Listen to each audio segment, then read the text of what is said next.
Hello. We have, yet another family-type holiday season coming up, and what happens with the in-laws? I mean, there are a couple of things. When you're married, you're marrying into a family. So I know that there's sometimes a lot of stress just with whether or not you like your in-laws, but then there's also the argument of whose parents do we spend each holiday with, and that can be another source of contention in a relationship.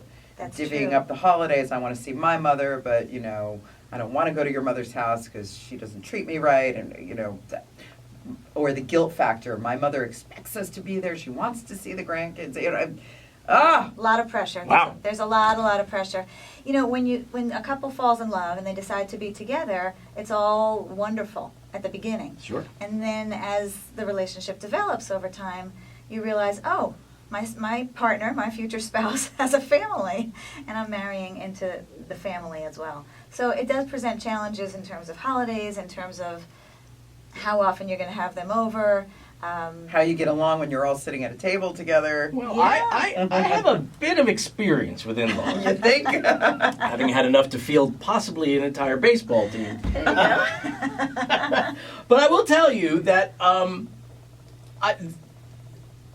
I consider myself very fortunate in that regard because I don't recall having a lot of in-law issues, which is nice. But I can only imagine how that can turn things basically upside down.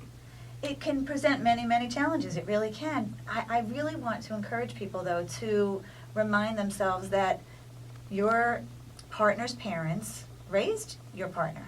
And that's, and all the things that you love about your partner, some of that came from their upbringing. So the in-laws are not the enemies here. I feel like sometimes you can feel judged, like, every time your mother gets to our house, she's, it's got to be perfectly clean, or she's going to say that I'm not a good, I don't keep the Right. house well, or, I just feel like she doesn't like me, or she liked your ex better than me. I mean, it can go anywhere, but sometimes what can happen is you go to see the in-laws, and then the fight starts in the car on the way home because of something that somebody said or the way you felt like you were treated. Or the fight true. starts on the way there in anticipation of what is going to be said. That's true. I would just ask the person to, it's usually not usually, but oftentimes the wife putting the pressure on herself because she wants to please, let's say, the mother-in-law.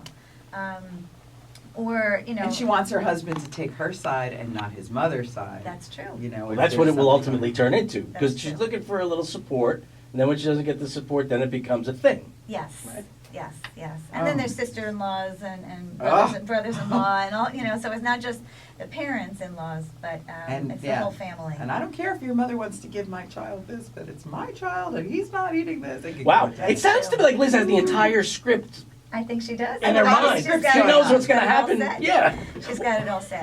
Well, listen, we're going to take a break right now. We're going to come back, talk more in-laws. We'll take your calls, 732-988-point. Anything.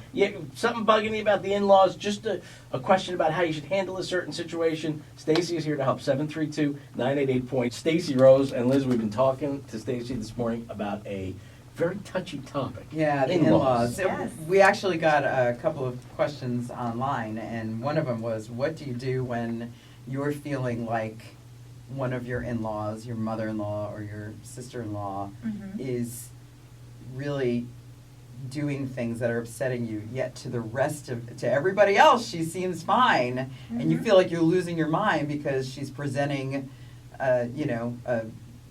I'm great persona to everyone else, but she's making the digs that you're feeling, and you can't get your spouse or somebody else to Sure. see that. How do you deal with something like Sure. that? Well, I mean, you can certainly start with a respectful conversation. Sit down, ask her if she'd be willing to sit down and have a conversation. So go right to her and do it one-on-one? Would that Just let her conversation know how start you with, feel. I know what you're up to? Something like that? I don't suggest that, no, Lou.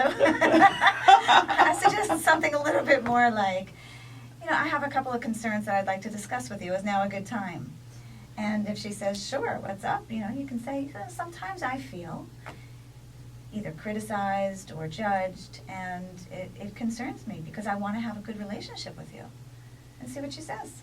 It might take her off guard that you went right to her, right? Instead of, some Yeah. people are too afraid to approach the person directly, and it it's easier to complain to, your spouse, significant yes. other about it. That's true. And Or there in are this, pros or in the and case of the cons. last caller, it's easier to complain to your brother than go to your brother's Well, wife. that's an Absolutely. interesting angle on this. We've had the issue here now where wife feels like the mother-in-law is doing things sort of intentionally and behind the rest of the family's back. Mm-hmm.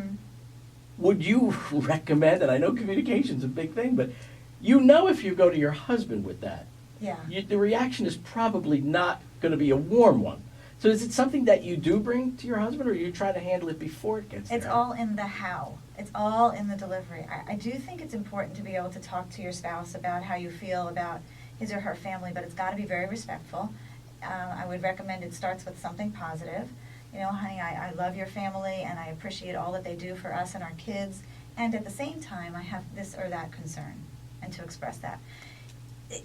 I started to say there are pros and cons, though, with putting your spouse in the middle. You don't want to put your spouse in the middle and have them go to your, their mom, his mom, let's say. So you and wouldn't say, even have to say to your spouse, I'm going to talk to your mother. You could just go right to the mother. You don't have to ask your spouse's You don't- opinion or put you them in the don't middle need at all. permission. No, you certainly don't need their permission, but I do think that you might want to clue them in that you have X, Y, and Z concerns and you're going to be having a conversation. You have the right to have a conversation with your in-laws because you do have your own relationship Sure. with them. And sometimes it's easier to just have a clear, direct conversation with them than involving your spouse and putting them in the middle. And at what point can you say, I know what she's up to? That's the one I want to get to. How many times have you said that, Lou? It's just And such how has it worked for It's you? just such a great phrase. Yeah, I'm listening back at this and I'm thinking, oh, I messed that up, I messed that up, I messed that up. But isn't that the instinct? Taking Because notes. in your gut, you really think in many instances that this is not something she's not aware of. So Yeah. kind of in a way, you know what she's up to. She's messing with you, right? Well, here's an interesting theory that I'll throw out. There is a theory out there that suggests that oftentimes, let's say the daughter-in-law and the mother-in-law are the ones who are having issues. It's oftentimes because they're very much the same. And people oftentimes can't really see that. Oh, my mother-in-law is so different from me. She's not like me at all. Well, I would really encourage people to look a little bit deeper because... So guys tend to marry someone that they're attracted to because Oftentimes. it reminds them of his mother. Oftentimes. And maybe the mother and the daughter-in-law are fighting for the attention of, her son and her wife, the her two husband. most important Yeah. women in his life, right? Yeah. Or- Oh. Yeah, not easy. And most guys would completely deny that, of course, right? Their first reaction would be, whoa, whoa, hey, Yeah, whoa. that's right. I did not marry my mother. Yeah. No. That leads to all kinds of other Yeah, conversations. you're right. That's for another week. No Right, doubt about that. exactly, All right. yes. Well, we're getting ready to wrap up here, Stacey. Thank you for the great topic. My pleasure. Wonderful. If people have more questions, want to get in touch with you, how's the best way to Absolutely. do They that? can call my office, 732-517-1177, or my website, staceyrose.com, STACEYROSE.com. And we will see you next week. Great to be Stacey here. Rose, Thank our you. relationship expert. And I never got to say it. Can I say it now? Say it. I know what you're up to.